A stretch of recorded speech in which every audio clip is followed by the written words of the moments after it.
తాకట్లో ఉన్న మీ బంగారాన్ని విడిపించి ఆ రోజు ఆన్లైన్ రేటుకి కొంటాం. Sharma gold company. నమస్కారం, వెల్కమ్ టు సుమన్ టీవీ. నేను గీతాంజలి. ప్రస్తుతం మనతో పాటు ప్రముఖ జ్యోతిష్య పండితులు, శ్రీచక్ర పీఠం వ్యవస్థాపకులు, సుమన్ టీవీ ప్రేక్షకులందరికీ ఎంతో సుపరిచితులైన బ్రహ్మశ్రీ ప్రదీప్ జోషి గురువు గారు ఉన్నారు. వారితో మాట్లాడదాం. గురుగారు నమస్కారం అండి. శ్రీమాత్రే నమః.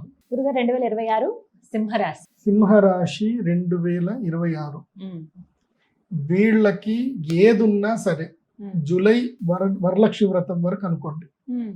నిద్రపోవద్దు, అలసట అనేది ఉండకూడదు, తిండి తక్కువగా తినండి, ఎక్కువగా పని చేయండి.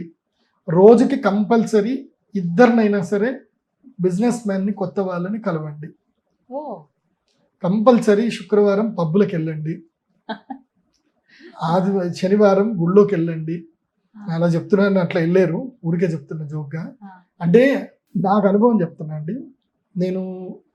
నాకు ఏదైనా పని జరగలేదు, ఏదైనా ఉంది అని అంటే నా పిల్లలకి వాళ్ళకి చెప్తా అనమాట. ఎవరైనా నా దగ్గరికి వస్తారు కదా, నాకు ఈ పని జరగట్లేదు గురుగారు అది కదా అంటే, వాడికి ఏం చెప్తా అంటే, నువ్వు ప్రతి ఆదివారం పెద్ద హోటల్కి వెళ్ళు, నోవాటెల్ లాంటి పెద్ద పెద్ద హోటల్స్కి వెళ్ళు, కూర్చో. పెద్ద పెద్ద డిగ్నిటీ వాళ్ళు వస్తారు. అంటే ఎక్కడైతే సెలబ్రిటీస్, డిగ్నిటీ, బిజినెస్ మ్యాన్స్ ఎక్కడైతే కలుస్తారో అక్కడికి వెళ్ళి పరిచయాలు పెంచుకో. హలో, నమస్తే, బాగున్నారా, విజిటింగ్ కార్డులు జేబులో పెట్టుకో. కావాలని నువ్వే మాట్లాడి పరిచయాలు పెంచుకో. వాళ్ళు 4 తిట్లు తిట్టినా పర్వాలేదు. ఈ 3 వదులుకోవాలన్నమాట. సో అవి వదులుకుంటేనే జీవితం లోపల కొత్త పరిచయాలు ఏర్పడతాయి. మరీ మోమాటాలు పెట్టుకున్నా, సిగ్గు పెట్టుకున్నా రాదు. మనమే పోయి పరిచయాలు పెంచుకోవాలి. ఓకే, పరిచయాలు పెంచుకోండి. సింహరాశి వాళ్ళు డిసెంబర్ 5వ తారీఖు వరకు పరిచయాలు పెంచుకోండి. డిసెంబర్ 5 తర్వాత మీ పరిచయాలు మీకు జీవితాన్ని ఇస్తాయి. సింపుల్. మొన్న నేను దుబాయ్లో మేము ట్రేడింగ్ కంపెనీ ఓపెన్ చేశాం. అక్కడ బ్యాంక్ అకౌంట్ ఓపెన్ చేయాలంటే ఎవరైనా సరే లంచం అడుగుతున్నారు. 10,000 ధరములు, 20,000 ధరములు. నాకు తెలిసిన ఒకడు ఉన్నాడు అనమాట. వాడిని అడిగిన, ఏముంది గురించి 25,000 ధరములు పెట్టేద్దాం, మనం ప్రైమ్ ఒకటి ఓపెన్ చేద్దాం అంటాడు. ఒరే, మేము ఏమైనా క్రైమ్ చేస్తున్నామారా, మేము డబ్బులు లంచం ఇవ్వడానికి మేము ఎందుకు ఇవ్వాలరా అంటే, ఇప్పుడు బాగా డిమాండ్ అయిపోయింది గురూజీ అన్నారు. నేను అన్నా, అది ఏం కాదు కానీ మా వాడికి చెప్పా, ఇప్పుడు ఒక పని చేయు, నీ దగ్గర ఏదైనా ఫేమస్ పబ్ యాడ్ ఉందా అని అడిగిన. ఆడుందని. ఆడికి పో, మన ఇండియన్ టోనోడు ఎవడో కూడా కనిపిస్తాడు, అందరిని పలకరించుకుంటారా అని చెప్పిన. డైరెక్ట్గా బ్యాంకులో పనిచేసేటోడే దొరికిండు. తెల్లారి అకౌంట్ ఓపెన్ అయిపోయింది.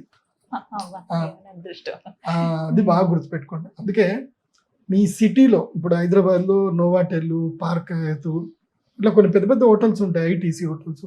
పోవాలి అక్కడికి. ఒక 1,100, ఒక 2,000 పెట్టైనా సరే బఫెట్ చెయ్యాలా. తిండి తినడానికి పోవద్దురా బాబు, అది బాగా గుర్తుపెట్టుకోండి. పరిచయాలు పెంచుకోవడానికి పోవాలి. పరిచయాలు ఎంత పెంచుకుంటే సింహరాశి వాళ్ళకి అంత మంచిది. సింహరాశి వాళ్ళకి 12 ఏళ్లకు ఒకసారి వచ్చే రాజయోగం ఈ 2026లో మీకు వరలక్ష్మి వ్రతం వరకు ఉంది. అంటే ఫస్ట్ హాఫ్ అంతా కూడా సూపర్ ఇన్నింగ్స్. ఇంకా కోహ్లీ బ్యాటింగే, ఇంకా సెంచరీలు కొట్టేయచ్చు, మంచిగా డబ్బులు సంపాదిస్తారు, బాగుంది. కానీ ఒక్కటి గుర్తుపెట్టుకోండి, ఇంట్లో పిల్లి, వీధిలో పులి. ఈ థియరీని ఫాలో అవ్వండి, లేకపోతే జీవితం సర్వనాశనాలు అవుతాయి. సింహము బయటే సింహము, ఇంట్లో కాదు. అర్థమవుతుందా? ఎందుకోసమంటే ఈ సింహరాశికి ఎగ్జాక్ట్గా 7th ప్లేస్లో రాహు వచ్చి కూర్చున్నాడు. అర్థమవుతుందా? నీకు ఎవడో ఫోన్ చేస్తాడు, మావా పోదాం, ఏదో డైలాగ్ చెప్పిండు, నీ భార్య ఉన్నది, ఇంకా అయిపోయింది జీవితం. కాబట్టి భార్యల దగ్గర చాలా అనుకువగా, పద్ధతిగా ఉండండి. ఓకే, అర్థమవుతుంది కదా? సింహము ఎంత గర్జించినా సింహం మీద ఉండేది దుర్గాదేవే. ఓకే, కాబట్టి ఆ భార్యలకి భయపడండి సింహరాశి వారు. తప్పకుండా చెప్తున్నా. ఎందుకోసమంటే చూడండి, నేను ఇది చెప్తున్నా, మీ కామెడీ అనిపించవచ్చు, కానీ జీవితంలో మీరు ఏం సాధించినా, ఎంత సంపాదించినా మీ కుటుంబం కోసమే. కుటుంబ జీవితమే లేదనంటే అసలు జీవితమే కాదు. కాబట్టి కుటుంబ జీవితాన్ని బాగా కాపాడుకోండి. అది స్త్రీలైనా పురుషులైనా చెప్పేది ఏంటంటే, సింహరాశిలో పుట్టిన ఆడవాళ్ళకు కూడా తమ భర్తలతో గొడవలు వస్తాయి. భార్యాభర్తల మధ్యన కలహాలు, ప్రేమికుల మధ్యన కలహాలు వస్తాయి. ఒకరినొకరు ఏం చేసుకుంటారంటే లైఫ్ స్పాయిల్ చేసుకుంటారు. ఒకళ్ళ మీద ఒకళ్ళు కేసులు పెట్టుకుంటారు, ఒకళ్ళనొకళ్ళు చేసుకుంటారు. లక్కీ టైం అంతా అయిపోయిన తర్వాత ఏముండదు. అప్పుడు కాబట్టి ఇటు దేవుడు ఇటు లక్కు ఇచ్చాడు, ఇటు నీకు ఎనిమిని కూడా ఇస్తాడు. నీ ఎనిమి నీకు ఎక్కడో ఉంటుంది, నీ పక్కనే ఉంటుంది, గుర్తుపెట్టుకోండి. నీ ఎనిమి ఈ రూపంలోనే ఉంటుంది. దీన్ని ఎంత కంట్రోల్గా వాడుకుంటే నీ జీవితం అంత బాగుంటుంది. సింహరాశి వాళ్ళు ఇది బాగా గుర్తుపెట్టుకోండి. నేను మీకు ఏం చెప్పాల్సిన అవసరం లేదు, పట్టిందల్లా బంగారం సింహరాశి. మొత్తంగా 2026లో ద్వాదశ రాశులకి ఈ విధంగా ఉండబోతోంది గారు. ధన్యవాదాలు. నమస్తే. శ్రీమతి.